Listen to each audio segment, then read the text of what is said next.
So this is my video tutorial on how to do Ken-Ken puzzle. Ken-Ken puzzle. This is a 3 by 3 puzzle, 3 boxes on the top and side. The first rule of Ken-Ken puzzle is you can only use 1, 2, 3 numbers because this is a 3 by 3 puzzle.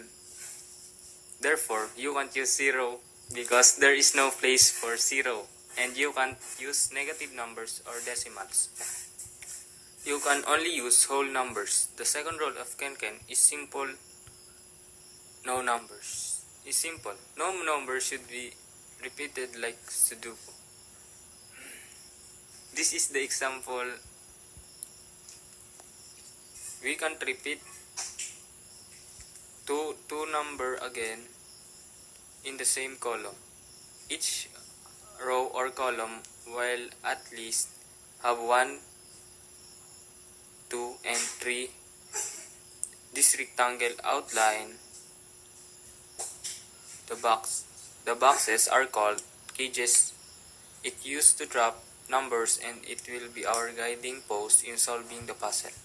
For example, 2 plus 3 equals 5.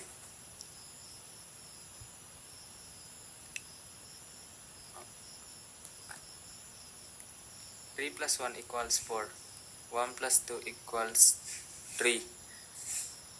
2 plus 1 equals 3. This is freebie. When you see a freebie, just put the number on it.